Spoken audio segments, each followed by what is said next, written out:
How's it going, everybody? Welcome back to Down to Earth with me, Kristian Harloff. This is our Monday through Friday UAP news channel, and every Tuesday we do UAP Tuesdays, where we do a full hour-long show, sometimes over, because we cover a lot of the stories in one shot. And I think that one of the things that it's really the main reason I was covering this topic. I was doing it on my main channel, and we had this show, and we moved it over to just put everything UAP related here. So if you're brand new to the show, hit that subscribe button, man, because we had a lot to talk about. And one of the main things, one of our buddies, Patrick, over at Vetted, he had Brandon Fugal on, and they talked about a lot of stuff in the Skinwalker Ranch, and specifically the meeting that happened with him and Shawn Kirkpatrick that I don't think Shawn Kirkpatrick has addressed still. I don't believe so. But we're going to play that clip with Patrick and what he did, this great interview that he had with him. So we'll talk about that. There's also stuff of whether or not the next hearing is happening, when it's going to happen. We always address those things. There's some more news in general about what's been going down. And Lue Lizondo is another one who has something coming up quick, and he put a statement out.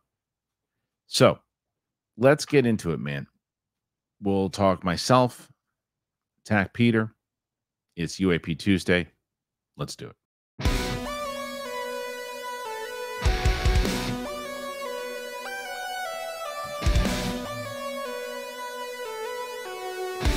All right, everybody, we are back. It is UAP Tuesday, and I am joined today once again by my buddy Attack Peter. What's up, Peter? How you doing? What's up, man? Good to be here. Good to have you. So, yeah, man, we got a lot to talk about for sure. Even as we were going in, and I'm doing the intro, you're always sending me stuff. I'm always sending you stuff, and the topic just kind of never stops, right? Like, did you see that? What I just sent you, by the way? I'm gonna read that now. Yeah, I just came across that accidentally yesterday. For those of you who don't know, San Diego Comic-Con is next week. I'll be there. If you want to swing by, I'll be at the Mondo booth in Funkoville.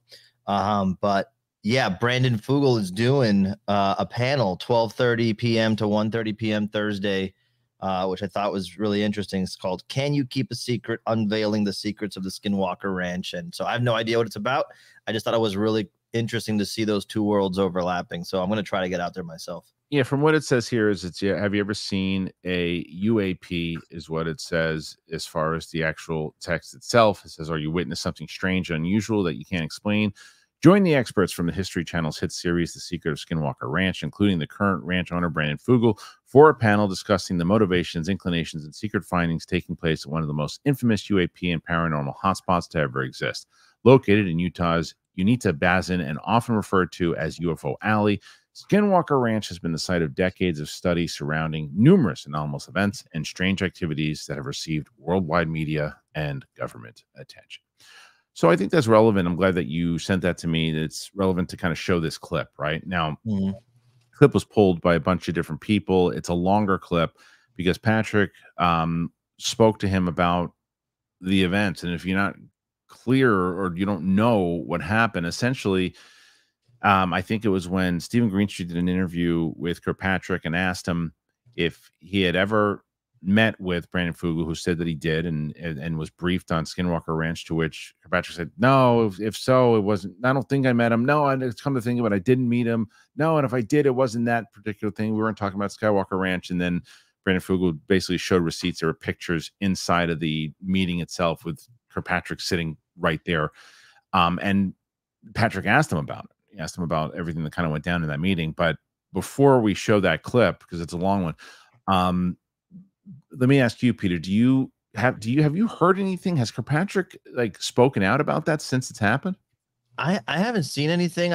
I really feel like that kind of put him in a corner, you know. Like, I think the next time he comes out, I haven't seen anything. If he has, I haven't seen it. But the next time he comes out, it's gonna be hard to pretend like that didn't happen. You know, I think it's the classic case. I think Patrick, I think you, I think even Pavel had all commented on it. It's the worst. I don't think I was there. You know, it's like the worst version of that I've ever seen. Wow. And now Brandon coming out and having this discussion really just cements that everything Kirkpatrick says is, you know, compromised. Yeah. At least. Yeah, let's now, this is a long clip. We're gonna play this clip through, and you guys check it out. This is the interview that Patrick did over at Vetted. Here it is. Arrow thing that came up with Shawn Kirkpatrick and this report. He did this interview, and it's probably one of the funniest pictures I've seen since I've, been running Vetted, is the picture you released after Shawn Kirkpatrick said, I didn't go to any meeting with Brandon Fugal. Yeah. And then, so he threw out that picture, and he's got this look like the villain look. Like, I thought, oh my God, what a mic drop, Brandon. I was just like, bam, that was so good. Yeah. Well, like someone's photographing me here. I can. Yeah. Well, here you have Dr. Shawn Kirkpatrick, who was appointed the task of leading the most recent mandated review by Congress relative to these topics, the UFO phenomena and other high strangeness. And he goes on record with the New York Post stating that, number one, he'd never met me. He didn't even know who I was. He'd never met Brandon Fugal. Number two, he'd never attended a briefing relative to Skinwalker Ranch in his life. Number three, he stated unambiguously that he had no interest in these topics before 2022. And here we have a briefing in April of 2018. In April of 2018, we are summoned to DC, to Washington, DC, to provide testimony to certain committees where he was in attendance. And we spent 2.5 hours in that briefing. And I sat right across from him. I mean, we're talking eye to eye, right across from each other for 2.5 hours. And that briefing was 100% specific to Skinwalker Ranch. It had, I think, about 55 very detailed slides in the keynote presentation that also included video and data documenting not only the reality of the UFO phenomena and sightings and activity on Skinwalker Ranch, but also acute medical episodes that have occurred and the documentation associated with those acute medical episodes, as well as electromagnetic anomalies and phenomena that seem to attend much of the activity, that provide a fingerprint, if you will. So Dr. Kirkpatrick, for whatever reason, has amnesia, has selective amnesia, that he'd never met me, pleaded ignorance, and that he'd never attended a briefing relative to Skinwalker Ranch, or never had any interest in these topics before 2022, yet he's attending a confidential briefing in Washington, D.C. that we had carefully orchestrated over weeks, that people had been given notice. This was very formal and very specific. And I didn't want to provide the picture. I didn't want to post a picture or any of the visual evidence that this briefing took place on social media, to be quite candid. In fact, I emailed Stephen Greenstreet and I said, what are you trying to do? Why are you pursuing this line of accusation? Are you trying to ruin this man's credibility? I have nothing against Dr. Kirkpatrick. I have no idea what his motives may be, what would lead him to claim that he never met me, never attended a briefing. I have no idea what kind of pressure this man is under. And yet you continue to push this agenda. And I pleaded with him. I said, please don't proceed with this. And yet they go ahead and they drop this story and essentially claim that I'm a liar, that I'm bearing false witness, and saying, well, who are you going to believe? You know, Dr. Shawn Kirkpatrick, credentialed Dr. Shawn Kirkpatrick, who's been assigned the task of leading the Arrow report and the comprehensive review of these topics? Or are you going to believe some real estate entrepreneur who owns some so-called spooky ranch in Utah? And that's the way that it was framed, and it pissed me off. I felt like it was not only dishonest, but it was hostile and it was inappropriate. So I was forced to post the receipts. I had to bring the receipts and show, A, the briefing really did take place, and it was specific to Skinwalker Ranch, and I posted images of the slides from that briefing. B, Dr. Kirkpatrick was not only there, but he was sitting right across from me, as evidenced by the photographic evidence that was taken. And C, There was great interest in these topics prior to 2022, going back to at least specific to Skinwalker Ranch, going back to 2018 and before, that led up to being summoned to DC to give this briefing with my principal investigator, Eric Bard, Dr. Jim Segala, who'd been consulting with us for quite some time. Again, all of this predates any television docuseries. We hadn't had any discussions. All right. So, you hear this and you hear that response is obviously heated. Brandon Fugal was like, look, and that was all what he said was essentially the stuff that I saw on social media where he said to Greenstreet, what are you doing? And he's like, no, this is what the guy said. What do you want me to do? And then he showed the receipts there. But the stuff that was interesting to me, the thing that stood out the most actually out of all of that was the fact that he said we were summoned there. That's the thing that stands out to me. We were summoned there. Like there's information that they want to talk to about these guys like at the highest levels. And then the other thing that stood out was that he's like, look, I don't know the pressure this guy's in or under at the moment, but you said you actually found a response by Kirkpatrick, right? Yeah, because immediately when I said before, I don't know if he responded, I felt like I better figure this out quick before someone in the comments does. But yeah, I found, I sent it to you, an article from Above Top Secret. I'm fairly familiar with this site, so I don't know, take it with a grain of salt, but it says, according to Brandon Fugal, Kirkpatrick was leading the briefing, and Kirkpatrick said during the briefing that he was, quote, already fully aware of the reality of the UFO phenomena, end quote. Shawn Kirkpatrick says he didn't say that and denies that he was leading the briefing. It's still not clear if Kirkpatrick was actually at the meeting, and Kirkpatrick says he doesn't remember meeting Brandon Fugal. So then it goes down to say Kirkpatrick lied. Here's Fugal's. Okay, so this might be before Fugal came out with the photo. All right. So no response. Yeah. Since that happened, he still has not had a response. That to me looks terrible. It's like, and what it also looks like, because this is a guy that went on LinkedIn to discuss Grush after the hearings. Yeah.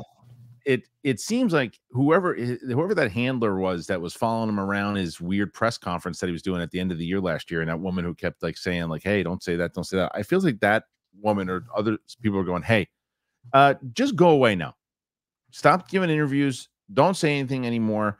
Do not respond to this. It will go away. Well, it's not going away. And his credibility was tainted by a lot of things that he'd done in the past anyway. But this and the idea that Brandon Fugal was out there, not only because it's one thing, if Brandon Fugal was out there saying, look, no, I know that I met him. And it's like, well, how did you meet him? How do we know that you met him? You could just be saying that. It's like, well, how about this picture of him looking directly in the camera?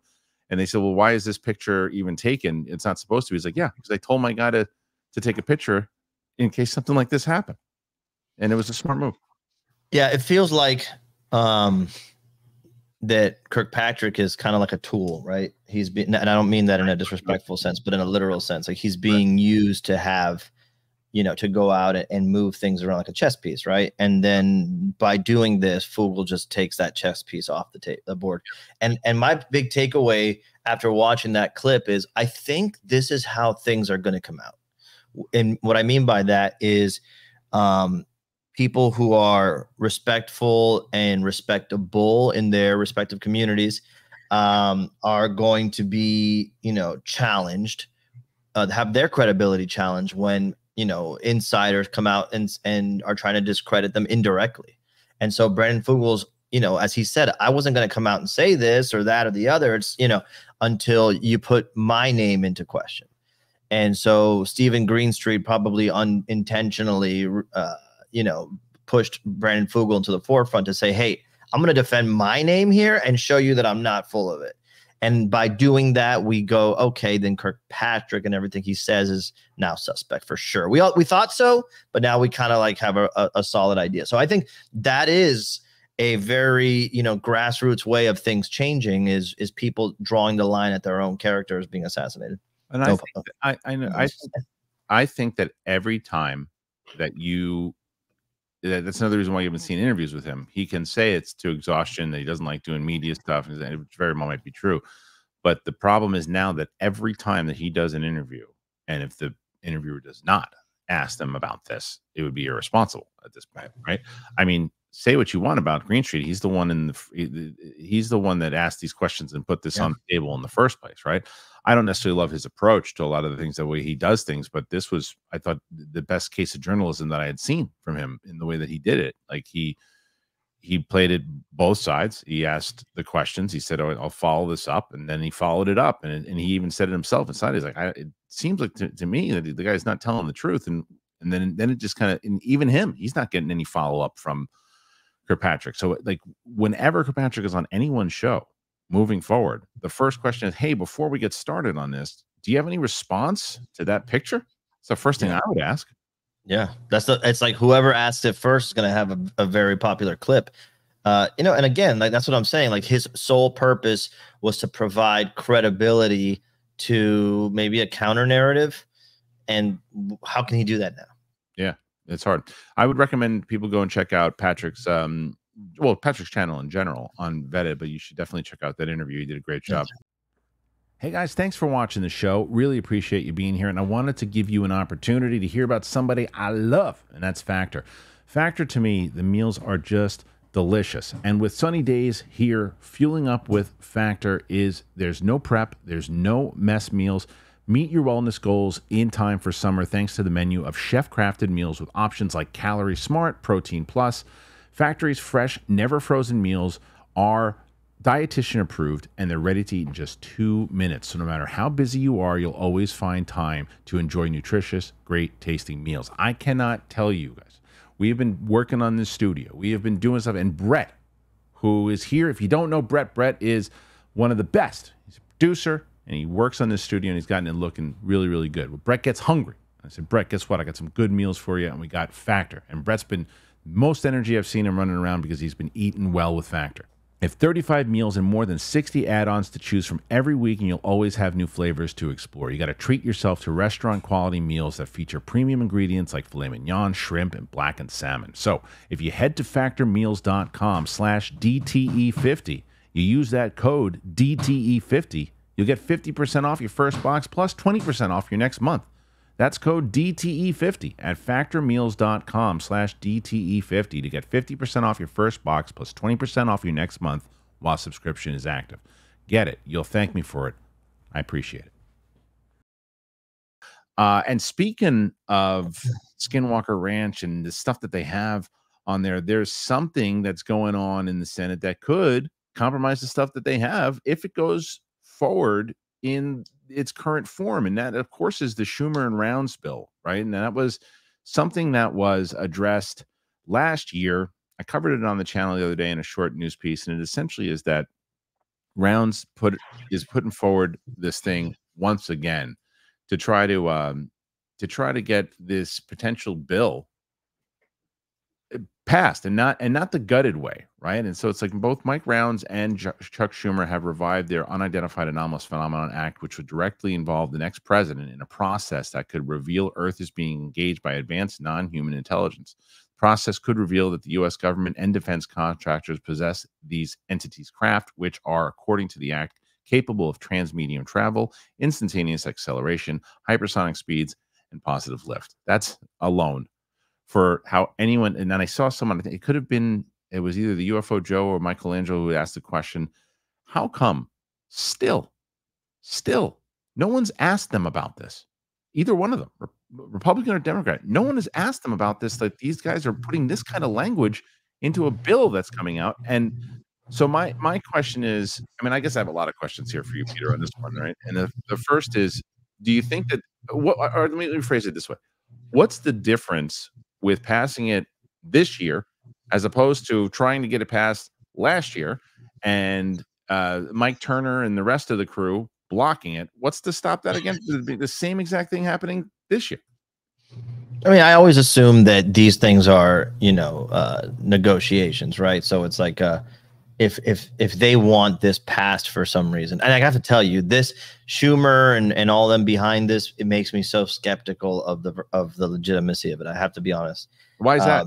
Because I feel like I don't understand. In other words, if this is a actual NHI, right? how could you just go rogue and do that if there is a block of people that are very powerful trying to stop it? That's not the MO of people that are high up, you know, in elected positions. Going rogue? Like, they're not. But I'm going to push back with you on this one a little bit. Who's pushing rogue? The whole point of what was, and I always reference this, is when I spoke to Steve Bassett on our show when we had him on. He said this was always the plan through Harry Reid, was to get Schumer, who was very close with Harry Reid, to put forward these amendments inside of it with a group of people who have been working on it, the Burchetts of the world, the Lunas of the world, you know, the AOC, like all of them, putting them all together. And then when Grush spoke out, that's what accelerated it.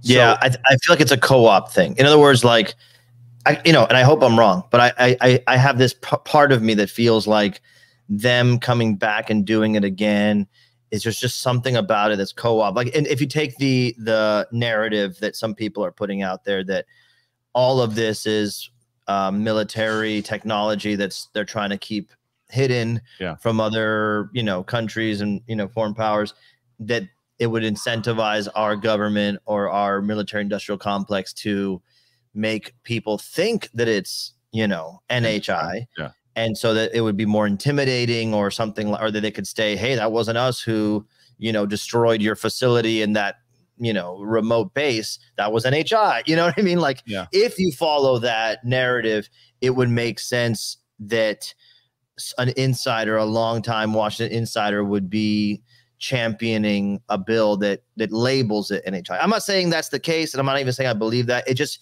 whenever there is a sudden movement like that, if it gets through, I'll be very skeptical. Well, if it doesn't get through, I'm more, I believe it more somehow, you know? See, but I wouldn't be, because of the Mike Turner side of it. Mike Turner is all about the weapons. Mike Turner is all about, he's trying to protect it in one aspect, and he's very tied into Lockheed Martin and all that stuff.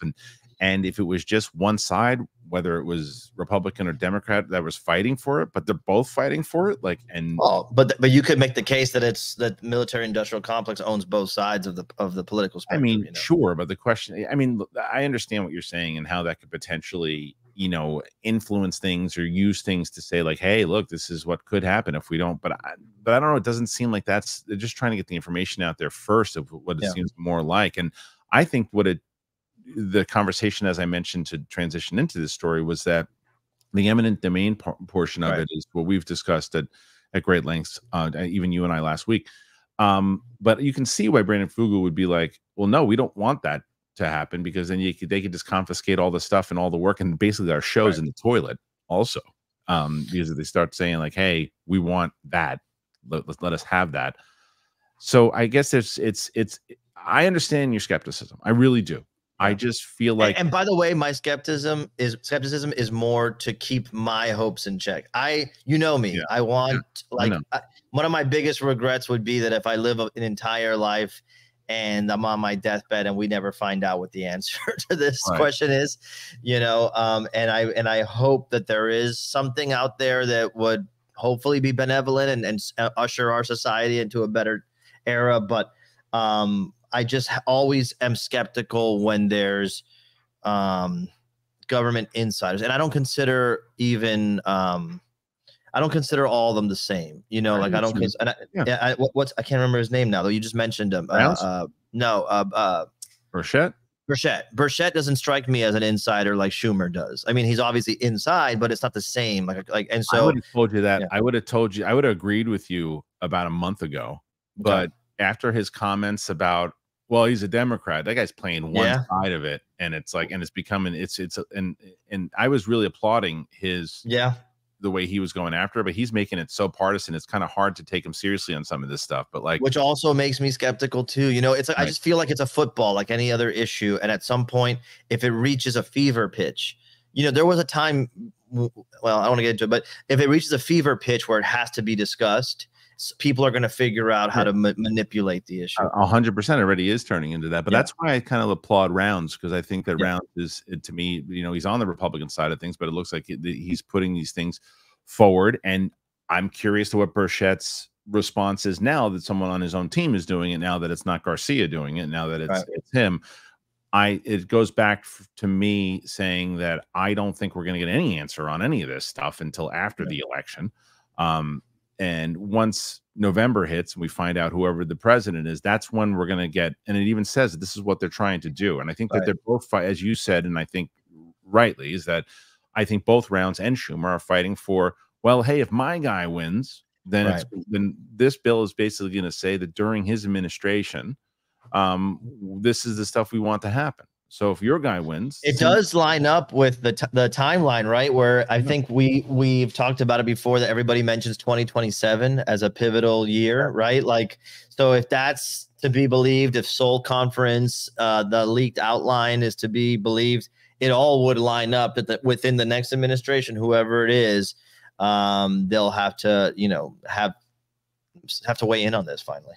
It certainly seems that that's what they're gearing up to, and it's just a matter of, you know, can they keep that's why I want them to just, the hearings, they're going to happen this year. Don't just wait until next year, because there's October's, we still have October. If there's ever been a year to anticipate an October surprise in a campaign, well, October is when that bill that they did push through, albeit gutted, really goes into play with the stuff that they can confiscate from, like, the government, the stuff that they're able to actually check, and the declassification. So maybe there's information that comes out through that plays in. I don't know, but I do. Speaking of Tim Burchett, he was on Matt Laszlo had approached him, and I'm not going to play the audio clip again, but essentially he said to him, do you know when the next hearing is? Burchett said, I do. He said, I can't tell you though. And he said, but you know what it is? Yes, I can't talk about when, but get ready, is what he said. Yeah. So what the hell that means? I think, what I will say about Burchett right now is that he's not going to, he is more so, if he doesn't have a hearing, it's like, they're dicking us around. We don't have anything yet. There's nothing coming at all. I'm sorry, I get nothing for it. He would say that. I 100% believe it. With this, I think that there's something coming. It's just a matter of, I think he can't say anything because, as I mentioned earlier, I think it's strategized. I think it's just, they're saying strategically, we have to do it here. Let's do it. Maybe like you said, October, November, whatever it might be. That's when they're going to start to push. December, maybe when they push it out. They had talked about July and August for the USO side of things. I don't know. I just don't see it happening. But I do think that I think there's movement on it. I'll say that. Yeah. It's going to be a one of those situations where, if you haven't, I feel like you've done a good job establishing this, and so has Patrick, for example, but it's going to take strange bedfellows to get this thing through. And so as long as we just keep that in mind, you're going to have to, whoever's pushing it through, you're going to have to be supportive of that person's efforts. Yeah. And we'll see whether or not that happens, what's going to happen. But there's a lot of information that could happen between then and now. And I think that one of those things that people have been looking forward to is Lue Lizondo's book. This thing is so weird to me, but go ahead. It was so much information that has finally come out about when the book's coming out. There was so much of the conversation of when it was coming out at first. And every time Sheehan was on anybody's show, it's all he was asked about. And we have an answer. I believe it comes out at the end of, I want to tell you, it's August or September. I can't remember. I pre-ordered it already. I don't know if you did, but I pre-ordered it. Yeah. I'm very curious. And then this is what Lue Lizondo, this is the statement here. Check this out. All right. So Elizondo says, greeting, folks. I hope you're doing well. I wanted to take a moment and update you since my last newsletter. As many of you know, I'm very excited for the upcoming release of my memoir/book, Imminent, Inside the Pentagon's Hunt for UFOs, due out on August 20th. You can pre-order from the official retailers in the US, Canada, and the UK. Links and more are here. Also, since it's my story, I thought it fitting that I narrate it for the audiobooks version of Imminent, Inside the Pentagon's Hunt for UFOs, where you can listen to my own story in my own voice. As most of you know, I don't have the silky smooth voice of Sinatra, but it was important to me and the great team over at Harper that we keep this book entirely authentic. And as a bonus, my dear friend and colleague, Mr. Chris Mellon, was gracious enough to compose the foreword to Imminent and decide it was important enough for him to also do the audio recording for the foreword. So this isn't like a major breakdown of news. Okay, well, both Mellon and Lue Lizondo, you'll be hearing it straight out of the horse's mouth, as they say, like all the information that's coming out. And these are the two guys that essentially were the reason that we got that New York Times article. I'm sure they're going to cover that in detail about how that all went down and the stuff that they worked on. But the question, I guess, and well, I definitely want to hear why you think this is weird, as you said, but included on that, what are we going to be able to hear or read rather in this book that A, we haven't before, and B, that he's allowed to talk about without getting himself arrested?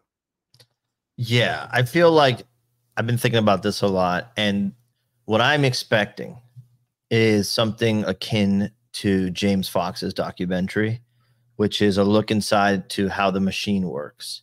Yeah. Not literally the craft, but like how the machine of detecting, tracking, researching. I think we come out of this saying without a shadow of a doubt that there is a reverse engineering program, like even though that's not a lot for us who are following this very closely.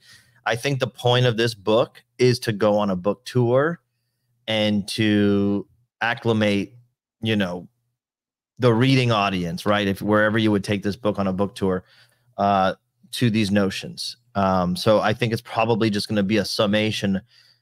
That's my unfortunate forecast. I think there's going to be using less for us, more for getting new people involved. Yeah, if they're smart, and they have, but it's like, what could they put out that would be a proof? But if they have something that's really like, holy crap, like they got 2 lines of dialogue from an interview they had with NHI, whatever it is, or they can say that they know that there are physical bodies, or like Lue Lizondo hasn't said anything yet, except for that very cagey answer he gave on Kurt Jaimungal's show, I think, Theories of Everything, where he's like, what if blah, ...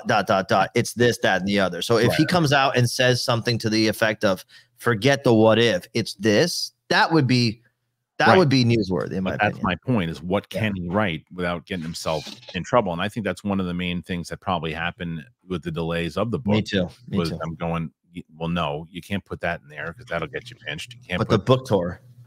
Yeah, right. Let's just get the names out. Let's do that. And that's, unfortunately, I think you might be right, but I hope you're wrong, obviously. Yeah, me too. And I think that it's going to be one of these things where, okay, he's saying this, and he kind of alludes to this and he alludes to that, and it will still be news pieces of, well, he alluded to the fact that this might be something.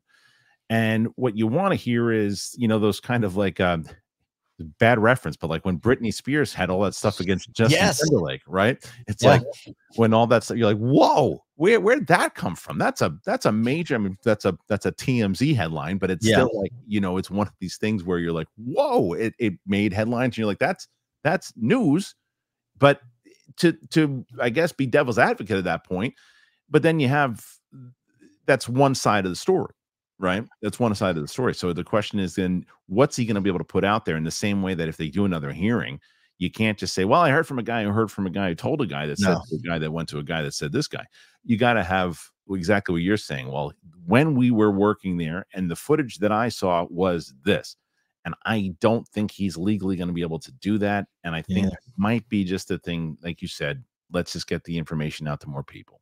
Yeah, I think this is going to be a way to put everything into one, text that can be shared with people who aren't following and combing through this daily and carefully, but he'll be able to do the mainstream media shows, come up with more clips, that are shared around.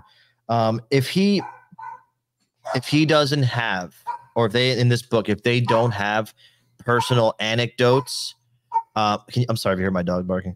If they don't have personal anecdotes to illustrate some of the concepts that are being laid out, I think it's a missed opportunity, because I think that's the one thing we're hoping for, is that he's like, I was there, I saw X, Y, and Z, and you're not going to be able to tell me no, because I was there, and here's an anecdote that illustrates that can be verified by so and so and so and so. Yeah, minimum. Give me some deep stories about his time there and the stuff he investigated, and like trying to find some loopholes about the other things, because like you said, he hasn't been doing a lot of interviews. And if you're not, and a lot of times you're like, I haven't given interviews because I'm going to write a book.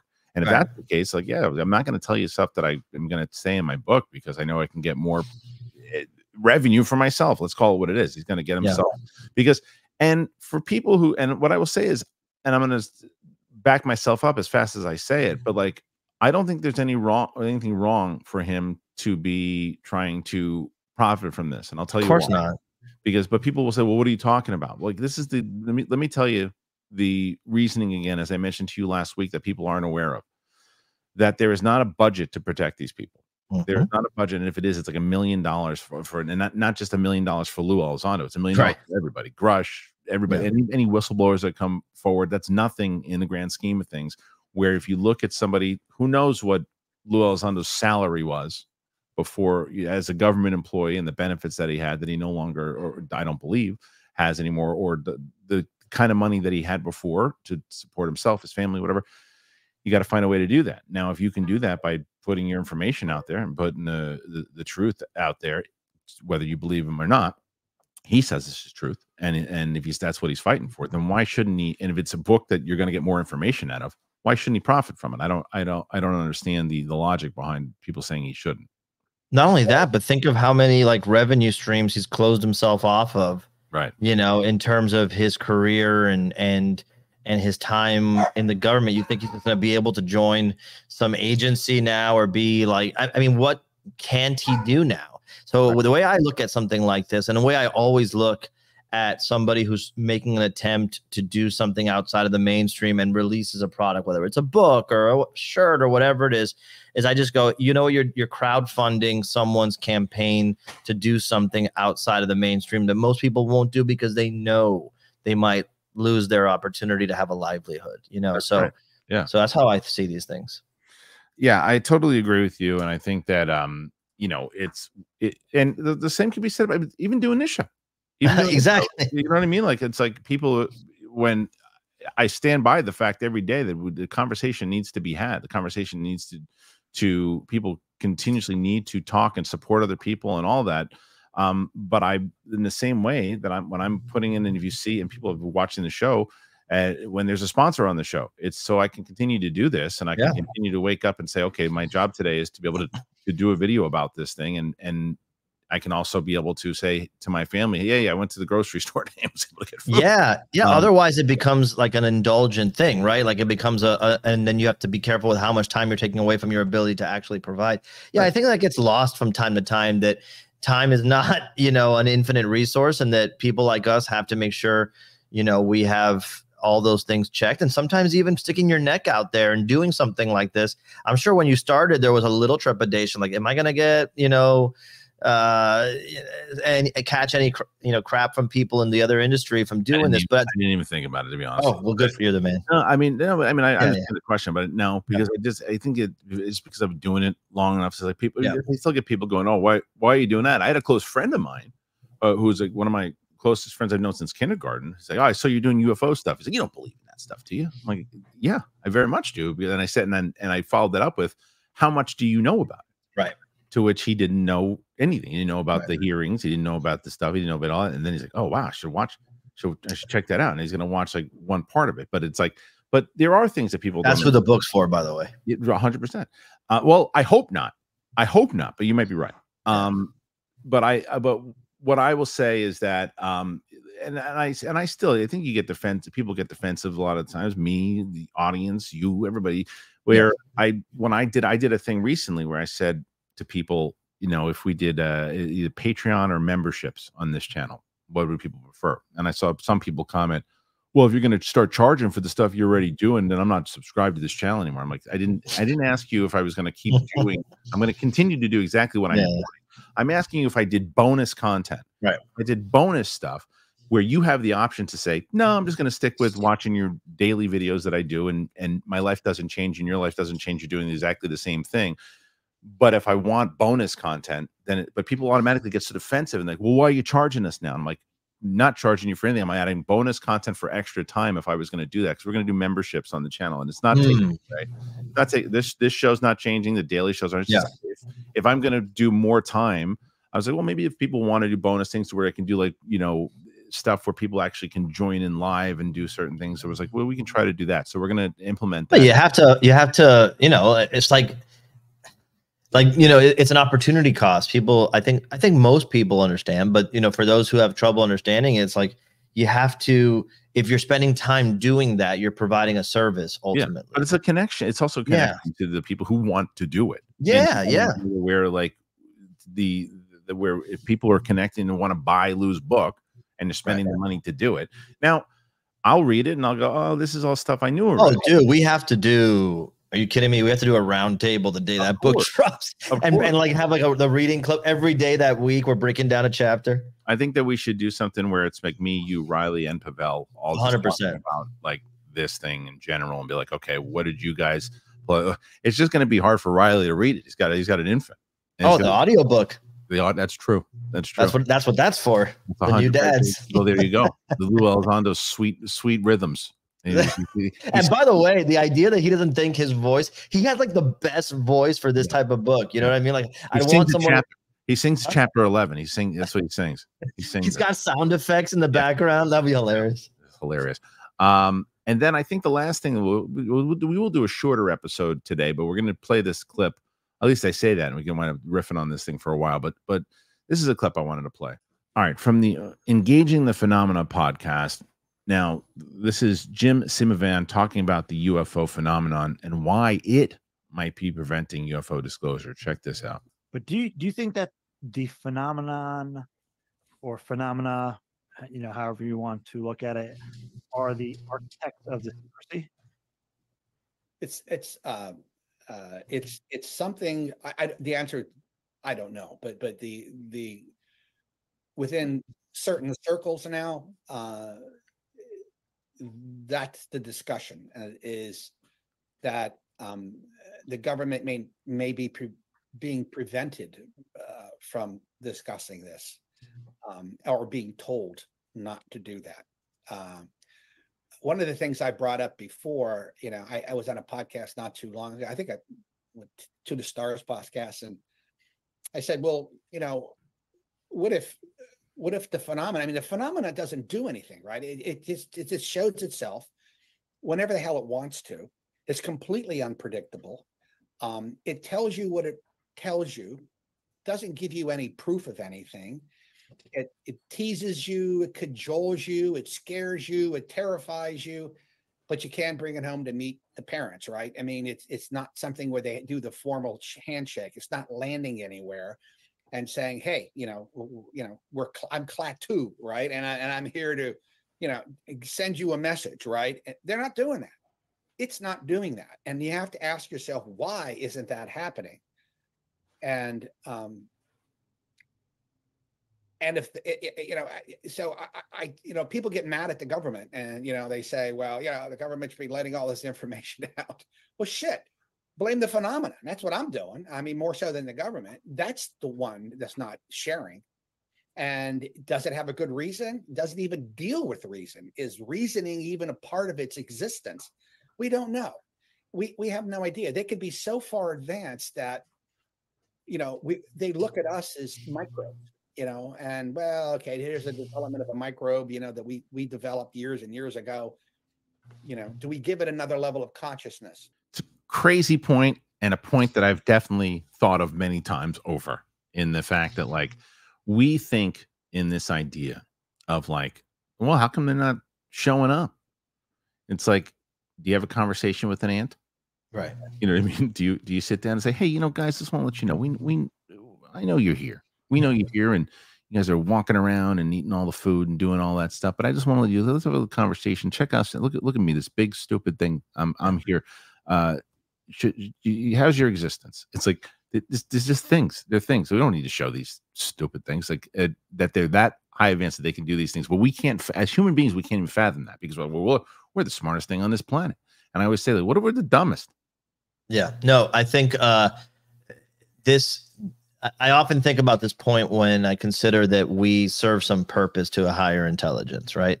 Like whether we're a farm or we're like something, and it's like, if we provided some kind of purpose, serve some purpose for a higher intelligence that we're not aware of, like the people who've talked about that they farm the energy, the negative energy, or, I'm sure you've heard about that stuff.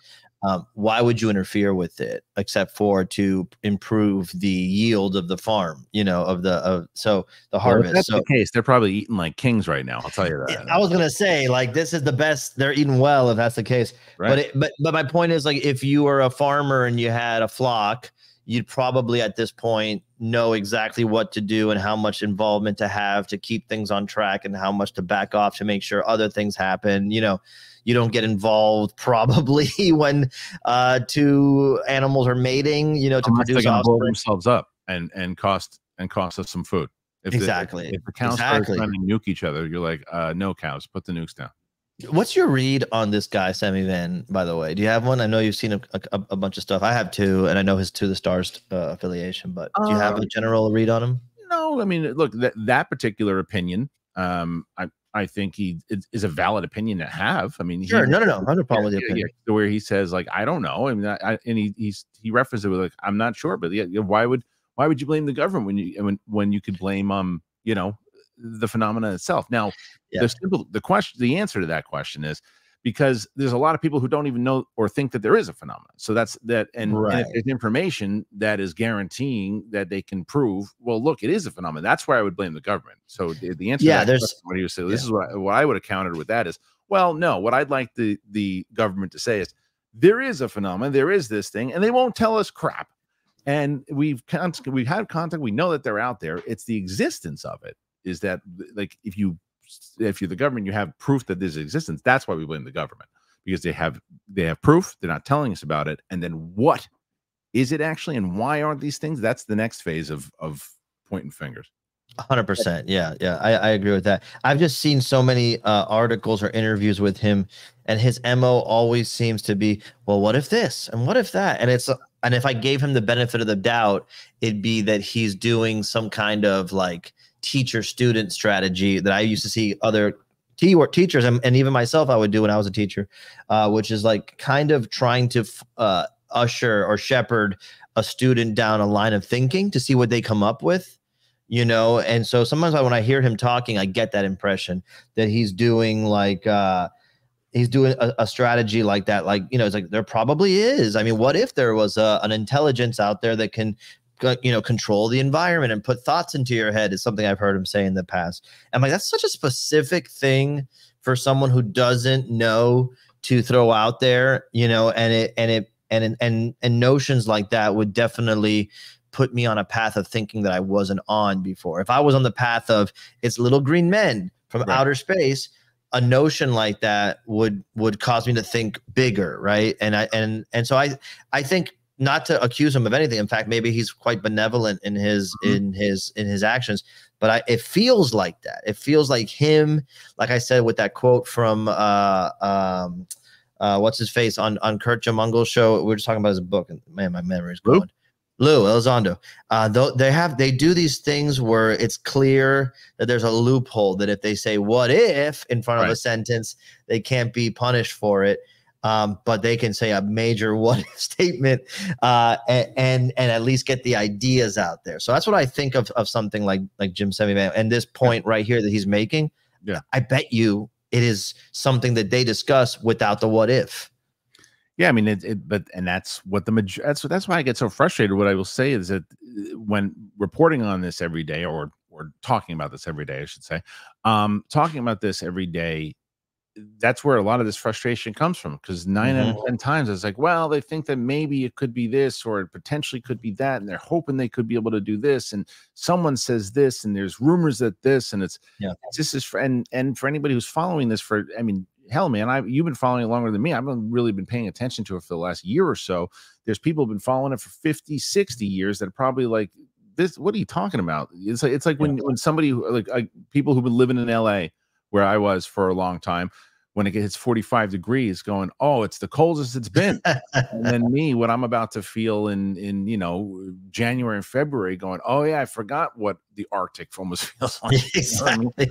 Yeah, it's perspective. It's you know, 100%. And I really think this is the kind of stuff that's like, you know, people like us might feel like, oh, we're ready to handle these kind of things when it's finally disclosed, whatever it is. Even if the disclosure, which I'm starting to lean more and more in the direction of them saying, we don't know what this is. We have some of their stuff, We're trying to figure it out. But in the meantime, we don't fully understand it. That's what I really believe the majority of insiders are aware of. And even that notion, I think, would still freak out enough people globally to cause like a ripple effect of destabilization. And that's why I think there's people out there like Semivan, like Lue Lizondo, who are just like, how, dude? We know we need to get this out, but how do without ruining everything? Yeah. Yeah. It's also why I'm interested to see what's going to happen with the James Fox documentary that comes out and all these things. It's the same thing where as you said earlier in the show, what's that thing that pops out there that people go, whoa, how do you explain that? In the way that you say to Kirkpatrick with that picture, how do you explain that? And that's a simple thing. With someone in a meeting talking about this stuff. Remember when Ross Perot came on? I'll pull an older reference, and I know you can handle this reference at this age.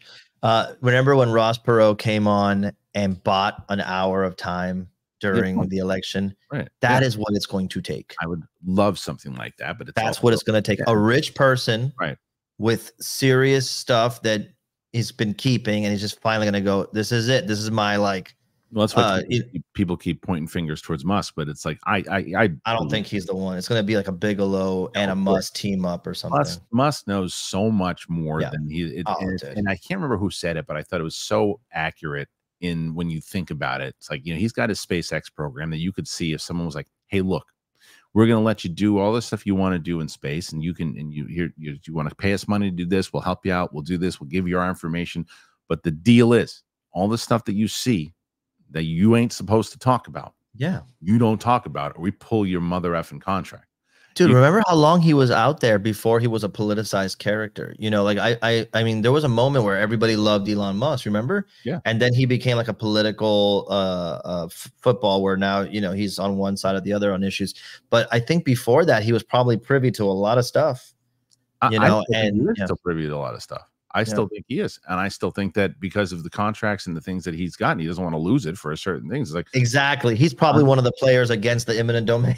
100%. Well, because he's probably a little bit more, because it's just go to your point. The people with money were probably approached instead because they know exactly that they could potentially do that. And they probably have a lot of the information, but they sign whatever they sign.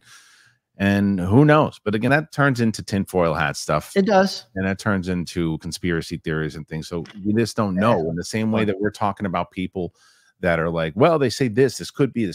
You can have your theories all day long, but until someone steps up and says or shows a picture or shows video that, as you joked about, that the Corridor Crew can't say is fake. Although I think that, and I love the Corridor Crew. I really Me too. I watch it all the time. I think that you could have a legit video of an alien coming down and working in the woods and doing it with 6 other aliens, and it's completely real, 100%. They'd still say it was fake.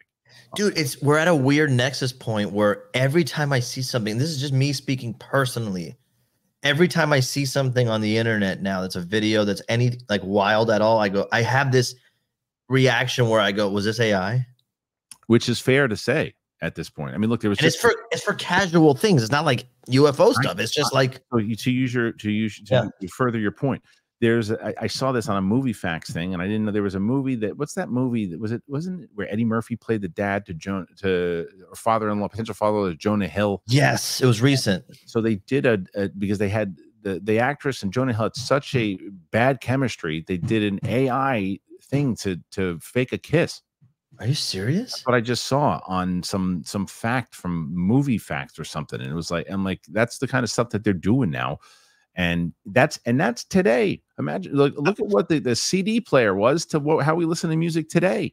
100%. Different that is, you know, the way our video game systems when we were kids, and look at the video game systems today, and that's only 20 plus years. 2 months ago, I had a conversation with one of my buddies at work, and I said, you know, once AI gets to the point where it can create 3D models that are printable with a 3D printer, it's going to be a major disruptor in our industry. 2 months ago. And then I said, we probably got 5 years. And I'm like, damn, 5 years is nothing. 2 weeks ago, the article came out that it can already do it. Of course. I mean, dude, that's the thing. That's where we're at. That's where we are at right now with the things that are going to be able to happen in the evolution of this stuff. Is someone's going to be able to feed an AI all of the stuff that we've been talking about, all the articles, all the interviews, all the hearings, and say, give me your best theory of what's actually happening. But that's where all the simulation theory stuff comes into also. When you think about it, like you can't imagine, because the idea of when you start thinking of the Matrix and you start thinking of these things in general, and people say, is that really a thing that we're already in? And it's like, look, I don't like you. If someone asked me, do you believe that you're in the simulation theory? My first instinct is to say no. Right. And I probably still would say no. But when you look at the theories of light and the theories of things that potentially could make it more realistic than you think it is, but it's also on the side of what we're talking about here with like VR, right? Yeah. If you look at VR today and look at it like basically what like an 8-bit game is, right? Or what, like what was the old school kind of Pitfall? And dude, yeah. I used to work at a GameStop, and I remember what games I used to look at and go, God, it'll never get better than this. And that was 2002. Okay. And now I look at games and I'm like, if we would have seen this just then, we would have, Well, look at the VR headsets that you have today, and what a VR headset would be like in 200 years from now. Oh, right. Just 20. But in 200 years, what you think VR would be, right? Could VR essentially create this? Yeah. And if that's the case, how do we know it already hasn't? Well, think about as I understand it. Think about the generation that was born with the internet already in full swing. Like they'll never be able to understand a time without it, right? Right. Like us trying to understand a time without electricity. Right. And so imagine being born in a couple of generations from now where VR is everywhere. And then eventually like instead of just meeting people online, you date them and live a whole life with them online, never meet them. Dude, so you know right. It could drive you give birth to an AI baby that you feel like it's like a Tamagotchi. It could drive you bonkers. But like I said, do I believe it? Probably not.